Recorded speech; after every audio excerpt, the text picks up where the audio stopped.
भाई थे, एक का नाम था हिरण्यकश्यपु, एक का नाम हिरण्याक्ष। हिरण्याक्ष का वध भगवान श्री हरि बाराह ने 12 रूप लेकर के कर दिया था। हिरण्यकश्यपु जिंदा बचा था।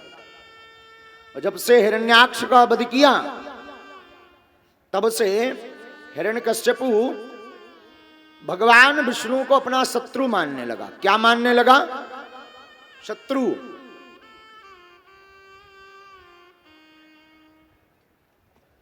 और एक बार हिरण्यकश्यपु ने भगवान ब्रह्मा की तपस्या की। ब्रह्मा जी प्रकट भय, बोले वरदान मांगो। हिरण्यकश्यपु बोला महाराज वरदान देना ही है तो अमरता का दो। ब्रह्मा जी मुस्कुरा करके बोले भाई साहब अमर तो हम भी नहीं हैं, हम हो तब तुम्हें अमर करें, हमारी भी श्वासें फिक्स हैं। अंतर इतना है कि थोड़ा आयु ज्यादा है, पर फिक्स हमारा भी सब सिस्टम है, कुछ और मांगो। अब तो हिरण्यकश्यपु ने वरदानों की झड़ी लगा दी। ना मैं दिन में मरूं ना रात में। ब्रह्मा जी बोले दिया। बाहर मरूं ना भीतर, दिया। ऊपर मरूं ना नीचे, दिया। अस्त्र से मरूं ना शस्त्र से, अरे भाई दिया। 12 महीनों में से किसी महीने में ना मरूं, अरे भाई दिया। अरे महाराज जी ना मैं पशुओं से मरूं ना मैं नर से मरूं, चलो भाई ये भी तुम्हें दिया। बस कर भैया, कितना वरदान मांगेगा? तूने तो वरदानों की झड़ी लगा दी, फिर भी तूने तपस्या बड़ी कठोर की, तो जा तथास्तु। और हमने आपको आज सावधान किया था कि पद पाकर के ऐसा कोई नहीं होगा जिससे घमंड ना आता। और हिरण्यकश्यपु को भी वरदान मिले तो इसको अभिमान आ गया और ये अपने आप को भगवान मानने लगा। देखो भाई, इंसान इंसान है, इंसान कभी भगवान नहीं हो सकता। सिद्ध हो सकता है, गुरु हो सकता है, महापुरुष हो सकता है, पर भगवान नहीं। हिरण्यकश्यपु ने आते ही घोषणा की, सुनो आज के बाद भगवान विष्णु की पूजा बंद, हमारी शुरू, हम ही भगवान। आज के बाद अगर किसी को मंत्र का जाप करना है तो हमारे मंत्र का जाप करना है, ओम हिरण्यकश्यपाय नमः। हवन करना है तो हमारे नाम से, ओम हिरण्यकश्यपाय स्वाहा। पूजा करनी है हमारी मूर्ति, और भगवान बन गया। भगवान बना तो कुछ नहीं, पर ठाकुर जी भी बड़े लीलाधर हैं। इनके ही घर में इसी का विरोधी प्रकट कर दिया। 4 पुत्र थे हिरण्यकश्यपु के। सबसे छोटे पुत्र का नाम था प्रहलाद। क्या नाम था? प्रहलाद की माता जी का नाम था कयादु। क्या नाम था? कयादु। और भाई सूर्य भगवान चंद्र भगवान किसी को लगे हों, ग्रह किसी के खराब हों, शुक्र शनि राहु केतु, तो कोई दिक्कत नहीं है। काम करो, पंडित जी बुलाओ, मंत्र जाप करवाओ, राहु केतु शांत हो जाएंगे। पर एक ग्रह ऐसा है कि सीधे से तो ये लगता नहीं है, और किसी को ये ग्रह अगर लग जाए तो फिर छूटता नहीं है। बोले क्या? बोले ये ग्रह हैं हमारे ठाकुर जी, ये तो किसी को पकड़ते नहीं है, पकड़ लेते हैं तो फिर छोड़ते नहीं है। और बोले प्रहलाद जी को गर्भ में ही ये लग गए टेढ़ी टांग वाले। और ग्रह में तो हम हमेशा एक बात बोलते हैं, कितने होते हैं ग्रह? 8। कौन से स्कूल में पढ़ते रहो भैया? ग्रह होते हैं 9। कितने? इनको कहते हैं नवग्रह। क्या कहते हैं? नवग्रह। लेकिन नवग्रह के ऊपर भी एक ग्रह है जिसका नाम है अनुग्रह।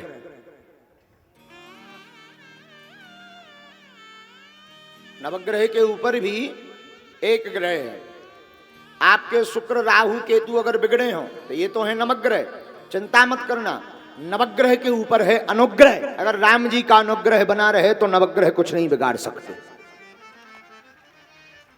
बोलो सीताराम, जोर से बोलो ना। तो प्रहलाद जी को कारी कामरिया वाले जन्म गर्भ से ही लग गए। लगे तो जन्म हुआ, कुछ बड़े हुए प्रहलाद जी तो पिताजी ने विद्यालय भेज दिया, जाओ पढ़ो। इनके गुरुजी का नाम था, प्रहलाद जी के गुरुजी का नाम था संडा और अमर्क। अमर्क और संडा, ये दो गुरुजी थे। गुरुजी पढ़ाते कुछ और थे, ये कुछ और पढ़ते थे। एक बार प्रहलाद जी आए घर पर, तो अंक में भर लिया, पिता ने गोद में बैठा लिया। बताओ बेटा, गुरुजी के पास क्या सीखा है? पिताजी, एकदा सुरराट पुत्रमंक मारोप्य पांडवा प्राप्रक्ष कथ्यतां वत्स मन्यते साधु यद्भवान्। पिताजी, हमने तो एक बढ़िया बात सीखी गुरुकुलम में। क्या? गृहस्थ जीवन संसार सागर एक अंधकुआं है, इसमें जो पड़ जाता है उसकी मौत ही हो जाती है।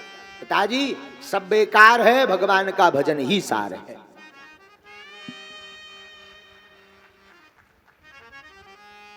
गर्मी का पारा चढ़ गया हिरण्यकश्यपु का, ये हमारा बेटा होकर के हमारे दुश्मन का नाम लेता है। तुरंत तलवार निकाली, गुरुजी को बुलाया, इधर पधारो। गुरुजी कांपते कांपते आए, क्या हुआ? बताओ, तुम हमारे बच्चे को क्या सिखाते हो? हमारे दुश्मन का नाम? महाराज, हम तुम्हारे बच्चे को कुछ नहीं सिखाते, ये इतना विचित्र है, लगता है पेट से ही पड़ा पड़ाया आया। हम कुछ नहीं सिखाते। हिरण्यकश्यपु ने नाराज होकर के तलवार निकाल करके कहा, सुनो, पुत्र को भली भांति समझाओ, पढ़ाओ, वरना तुम लोगों की हम गर्दन हटा देंगे अगली बार अगर कोई शिकायत मिली। महाराज, एक बार भूल हो गई, क्षमा कर दो, अब शिकायत नहीं मिलेगी। प्रहलाद जी को ले आए गुरुकुलम और वही कूटनीति पढ़ाई। बेटा, तेरे पिताजी ही भगवान हैं, उनकी सेवा करो, उनका भगवान रूप में दर्जा है।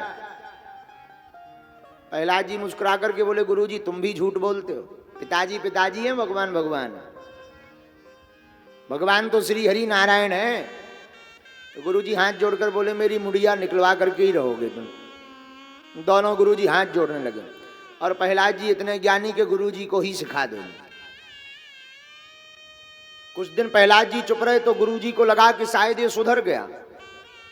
एक दिन फिर से घर वापस भेजा, वापस आए हिरण्यकश्यपु। वापस आकर के हिरण्यकश्यपु ने पुत्र प्रहलाद को गोद में लिया। बताओ बेटा, तुमने क्या सीखा है गुरुकुलम में? इस बार प्रहलाद जी ने नवधा भक्ति बता दी। श्रवणम कीर्तनम विष्णु स्मरणम पादु सेवनम अर्चनम वंदनम दास्यम सख्मया निवेदनम। पिताजी, हमने इस बार 9 बढ़िया बातें सीखी। अच्छा बेटा, क्या सीखा? पिताजी, 9 प्रकार की भक्ति सीखी। ये 9 भक्तियां रामचरितमानस में आई। पहली भक्ति कौन सी है? प्रथम भगति संतन कर। 9धा भक्ति में पहली भक्ति है संतों का संग। दूसरी भक्ति क्या है? बोले दूसरी भक्ति है भगवान की कथा में प्रेम हो जाना। ललायत, कहीं कथा का नाम सुनो, कथा हो रही तो मन एकदम ना चाहते हुए भी कथा में जाकर बैठ जाओ, समझना तुम कथा के प्रेमी हो गए हो। एक श्लोक बहुत प्यारा है। सतम विहाय भोक्तव्यम सहस्त्रम स्नानम आचरेत लक्षम विहाय दातव्यम कोटि चिकित्सा हरि भजे। आहा, 100 काम छोड़कर स्नान करो। कितने काम छोड़कर? 100। सतम विहाय भोक्तव्यम, 100 काम छोड़कर भोजन करो। सहस्त्रम स्नानम आचरेत, 1000 काम छोड़कर के स्नान करो। लक्षम विहाय दातव्यम, 1,00,000 काम छोड़कर के दान दो। कोटि चिकित्सा हरि भजे, करोड़ काम छोड़कर के गोविंद की कथा सुना। दूसर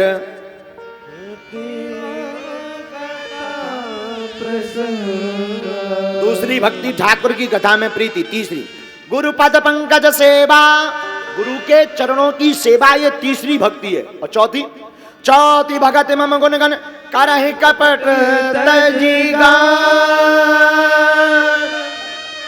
चौथी भक्ति भगवान का गुणगान मुक्त कंठ होकर के जो गाता है वो चौथी भक्ति को पा जाता है। पंचम भजन सुबेद प्रकाश मंत्र जाप मम दृढ़ विश्वास। राम जी के मंत्र पर विश्वास रख करके जो भजन करता है वो भगवान की पांचवी भक्ति पा जाता है। छठ दम शील निरत बहु निरत निरंजन साजन। छल को छोड़ करके जो हमेशा सज्जनों का संग करता वो राम जी की श्याम जी की छठवीं भक्ति पा जाता है। सातवीं सातम सम मोहि मैं जग देखा। सातवीं भक्ति सिया राम मैं सब जग जानी करहूं प्रणाम जोरी जोग पानी। जो सब में राम जी के दर्शन करे वो राम जी की सातवीं भक्ति को पा जाता है। आठवां जथा लाभ संतोषा सप नहीं नहीं देखे पर दोषा। आठवीं भक्ति है संतुष्टि।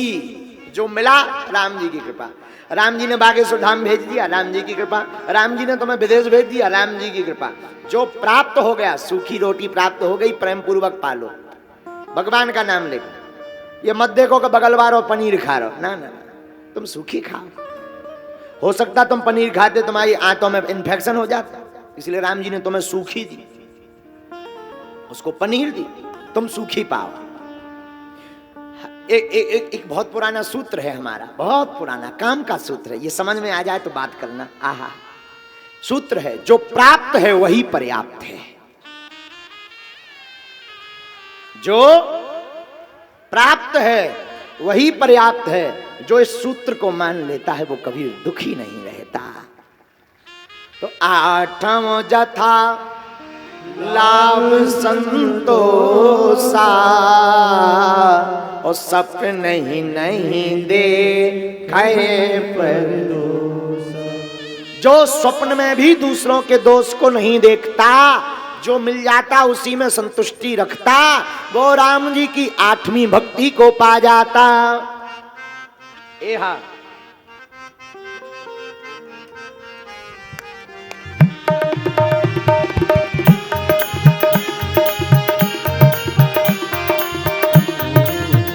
एहा नाम सरल सब सन चलही ना, मम भरोसे ही हरस नबीना। एहा नाम सरल सब सन चलही ना, मम भरोसे ही हरस नबीना। एहा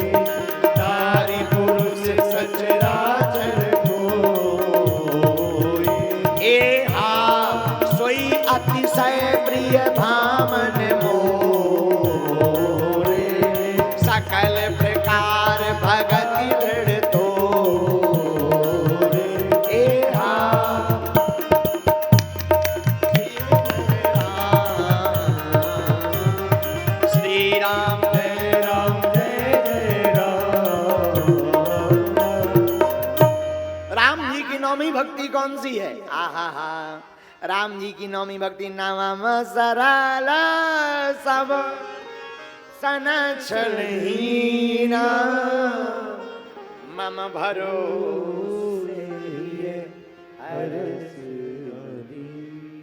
राम जी के भरोसे के अलावा किसी दूसरे का भरोसा ना करना ही राम जी की नौवीं भक्ति है। और हम नहीं कह रहे रामचरितमानस में, रामायण में स्वयं राम जी अपने मुख से सबरी को कह रहे हैं, सबरी, नारी हो या पुरुष हो, इन 9 भक्तियों में से किसी के भी जीवन में एक भक्ति होती, या संतों का संग, या कथा में प्रीति, या गुरु की सेवा, 9 में से एक कोई भी भक्ति होती है, वो मुझे अतिशय प्रिय लगता है।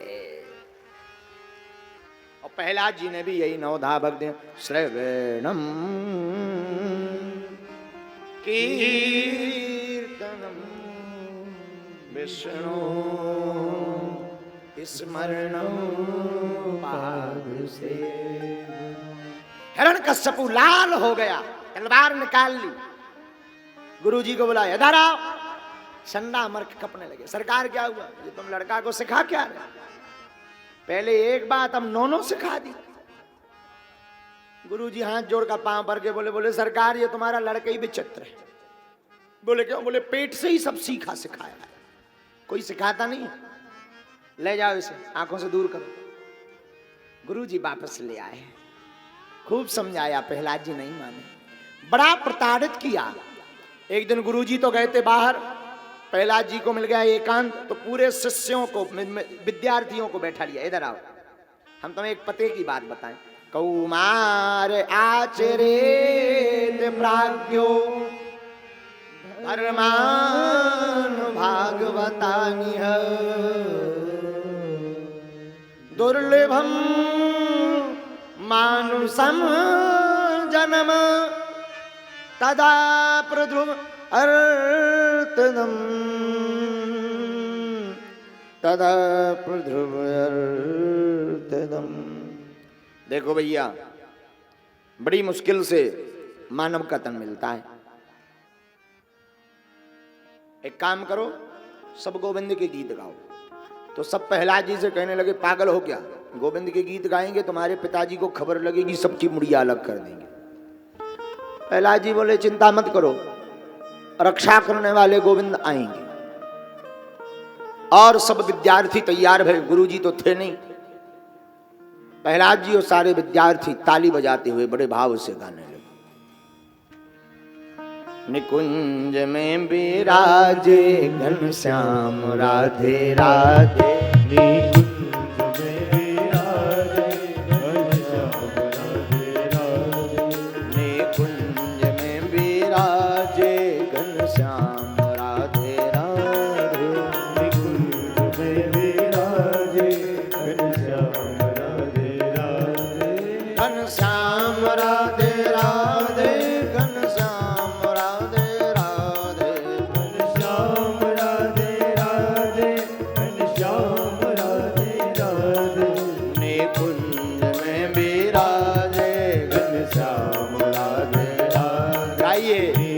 जी के साथ गाइए। जो प्रहलाद जी के साथ कौन कौन है, जरा हाथ उठाओ। जो प्रहलाद जी के साथ है वो हाथ उठाकर ताली बजाते हुए गाएगा, और जो हिरण्यकश्यपु के साथ है वो नहीं बजाएगा। हाँ, ताली बजा देगा।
हिरण्यकश्यपु आज देखने आया आश्रम में, और उसने आश्रम में क्या देखा कि यहाँ तो सब पागल होकर के नच रहे हैं, लाल हो गया।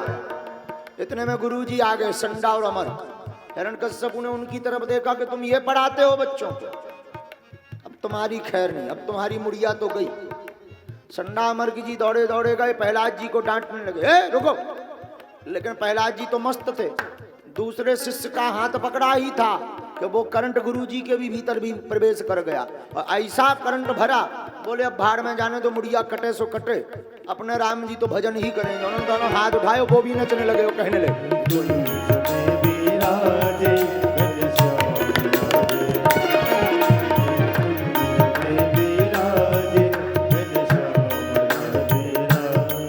अब तो हिरण्यकश्यप और लाल हो गया। एक मंत्री को बोला तू तो जा, तो सबके सब पागल हैं, बजाओ एक सुर में।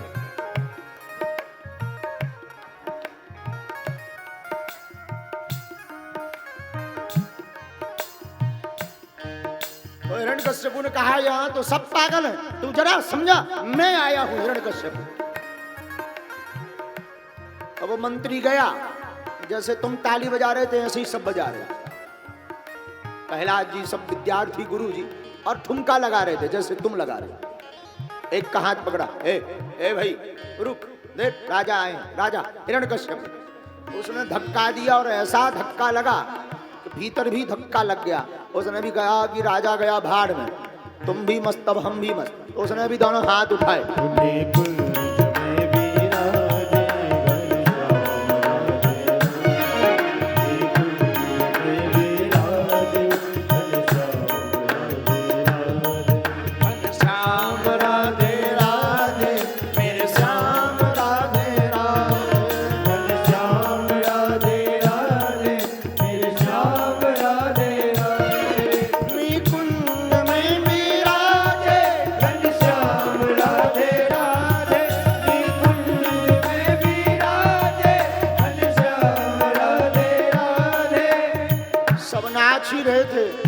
हिरण्यकश्यप का माथा खराब हो गया कि मंत्री भी गया, ये भी पागल हो गया, मंत्री भी हाफ माइंड हो गया।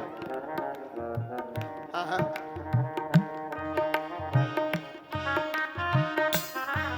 और बजाओ ना एक सुर में।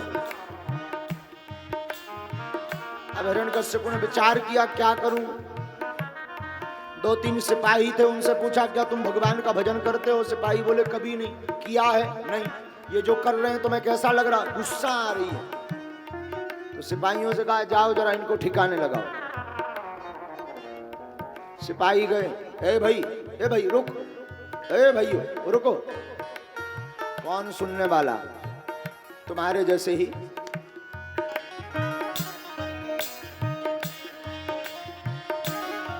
सिपाही जोर से जरा बोले, अरे भाई रुको, पागल हो क्या, बाबरे हो क्या, रुको। कौन सुनने वाला? 3-4 सिपाहियों ने 3-4 के हाथ पकड़े, जरा हिलाया, ये बंद कर ताली वाली बजाना। लेकिन वो भी बड़े वाले, उन्होंने भी सिपाहियों की ताली पकड़ी और उनको ही बजवाना शुरू कर दिया। और थोड़ी देर में वो भी बाबरे हो गए, वो भी बोले अब तुम राजा भाड़ में जाओ। निकुंज में विराजे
गाइए सब गाइए। श्याम राधे राधे निकुंज में विराजे घनश्याम राधे राधे।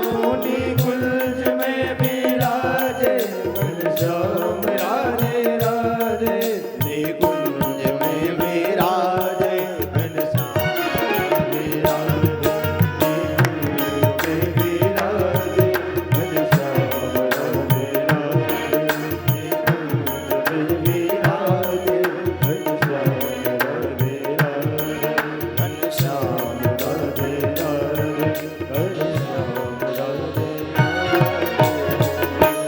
वृंदावन बिहारी लाल की जय। बैठ जाओ। सब बड़े भाव पूर्वक कीर्तन गा ही रहे थे कि हिरण्यकश्यपु मध्य में पहुंचा और जाकर के खड़ा हुआ और बोले रुको ठहरो, बहुत देर हो गई, नाम कीर्तन कर दे, अब नहीं करने दूंगा। तो और जितने मस्त थे भगवान की भक्ति में सब चौंक गए। जो जितने पर नाच रहा था उतने पर ही खड़ा हो गया। अंततो गत्वा सब परेशान होकर के एक तरफ खड़े हो गए। हिरण्यकश्यपु ने प्रहलाद का हाथ पकड़ा और पूछा बताओ तुम्हारे भगवान कहाँ हैं? प्रहलाद जी मुस्कुरा करके बोले ये बताओ हमारे ठाकुर जी हैं कहाँ? नहीं, जहां ना हो हम वहां आपको बता दें। हरि व्यापको सर्वत्र समान प्रेमेति प्रगट होई में जान। राम जी तो सर्वत्र हैं, कहां नहीं है आप ये बताओ। प्रहलाद जी मारे आवेश के एक खंबे में, हिरण्यकश्यपु मारे आवेश के प्रहलाद जी को एक खंबे में बांध देता। बोले देखो अगर तुम्हारे भगवान सब जगह हैं तो यहां भी होंगे, तो अगर यहां होंगे तो तुम्हें बचाएंगे, और अगर भगवान नहीं होंगे तो कोई बचाने वाला मारने वाला है भगवान, बचाने वाला है भगवान, मारने वाला है भगवान, बचाने वाला है भगवान। मेरे प्रभु की लंबी भुजाएं अपने दासी को सदा बचाएं। मेरे प्रभु आजान बाहु लंबी भुजाएं अपने दासी को सदा बचाएं। अपने दास को सदा बचाएं, अपने दास को सदा बचाएं। उसका हो जाता कल्याण, मारने वाला है भगवान, मारने वाला है भगवान, बचाने वाला है भगवान, मारने वाला है भगवान, बचाने वाला है भगवान। मारने वाले भगवान है और बचाने वाले भी भगवान है। प्रहलाद जी शांत चित्त खड़े हो गए। और याद रखना मेरे पागलों, कान खोलकर सुन लो, जीवन में अगर तुम्हें गुरु के ऊपर, परमात्मा के ऊपर विश्वास है तो कोई संकट तुम्हारा बाल टेढ़ा नहीं कर सकता, आपको डिगा नहीं सकता। कितनी भी बड़ी विपरीत परिस्थिति आ जाए, आपका अगर दृढ़ विश्वास है, पर भटकना नहीं। हाँ, कई लोगों का विश्वास तो होता है और द्विपक्षीय है, बचेंगे कि मर जाएंगे, और ऐसा व्यक्ति अक्सर मरता है। हिरण्यकश्यपु चिल्लाया प्रहलाद बताओ तुम्हारे भगवान कहाँ हैं? प्रहलाद जी मुस्कुरा करके बोले पिताजी वो तो सब जगह हैं, तो तैयार हो जाओ। हम तो तैयार हैं पिताजी। ओहो, हाथ में तलवार ली और मारने के लिए जैसे ही प्रहार किया, ऊपर तलवार उठाई, भगवान ने सोचा कहीं हमारे भक्त की नाक ना कट जाए, हमारे भक्त का गला ना कट जाए। भगवान तुरंत चरचरानो खंभ फाटो निक्सो नर नाहर को रूपति भयानक है, गगड़ गड़गड़ावे द संजीव लप लप रसावे, चित्तवत सरोज मन मानो खावत है। उसी समय भयंकर गर्जना होने लगी और भयंकर गर्जना प्रारंभ हुई, मेघ गड़गड़ाने लगे, खंबा था वो फट गया और खंबा फाटा, पृथ्वी थरथराने लगी, कांपने लगी और भगवान नरसिंह अवतार लेकर के प्रकट हो गए। नरसिंह भगवान की लंबी जीभ, लंबे लंबे नाखून और नरसिंह भगवान प्रकट भये। पृथ्वी कांप गई। हिरण्यकश्यपु पहले तो डर गया, हो ये कौन है? बाद में थोड़ा सा धैर्य रखा कि मुझे तो मरना नहीं है क्योंकि हमारे पास वरदान है। भगवान बोले भाई साहब अभी बता दें। और भगवान और हिरण्यकश्यपु का द्वंद्व युद्ध छिड़ गया। लड़ते लड़ते भगवान ने हिरण्यकश्यपु को पकड़ा और देहरी पर, दरवाजे की देहरी पर बैठ गए और अपनी जांघों पर हिरण्यकश्यपु को लिटा दिया। हिरण्यकश्यपु पहले तो बोला हमें तुम मार नहीं सकते। भगवान बोले क्यों? हिरण्यकश्यपु कहता है मुझे वरदान है। कौन सा वरदान? ना मैं दिन में मरूंगा ना रात में। भगवान बोले भैया ना दिन है ना रात, शाम का समय है। मुझे दूसरा भी वरदान है। क्या? ना मैं बाहर मरूंगा ना भीतर। भगवान बोले भाई साहब ना तुम भीतर हो ना बाहर, दरवाजे की देहरी पर बैठे। अरे तो महाराज तीसरा वरदान भी है। क्या? ना मैं ऊपर मरूंगा ना नीचे। भगवान बोले स्पेशल हमारी लिफ्ट में बैठे हो तुम, जांघों पर लेटे हो, ना ऊपर हो ना नीचे हो। चौथा वरदान है मेरे पास। क्या?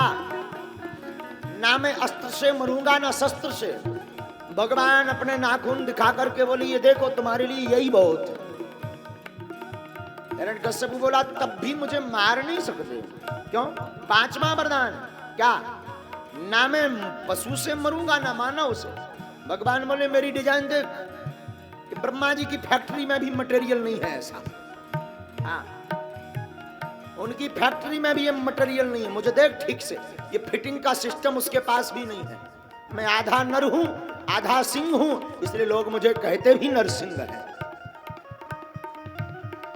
हिरण्यकश्यपु को लगा कि अब मरना पक्का है, लेकिन तब तक हिरण्यकश्यपु बोला आप हमें फिर भी नहीं मार सकते। क्यों?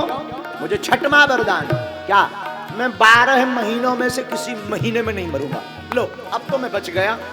भगवान बोले VIP स्पेशल तेरे लिए अभी अभी लॉन्च किया है नया लौड़ का महीना, जिसे अधिक मास कहते हैं, तेरे लिए स्पेशल बनाया है, किसी और को नहीं बनाया। VIP ट्रीटमेंट है। अब तो समझ गया बचने वाला। और भगवान ने दोनों नाखून लिए और हिरण्यकश्यपु को उसके पापों का वृतांत बतलाते बतलाते बतलाते हमारे ठाकुर ने उदर में विदीर्ण कर दिया और अतनियों को निकाल कर भगवान ने अपने मुख पर लगा लिया। नरसिंह भगवान की जय। और भगवान ने वध कर दिया।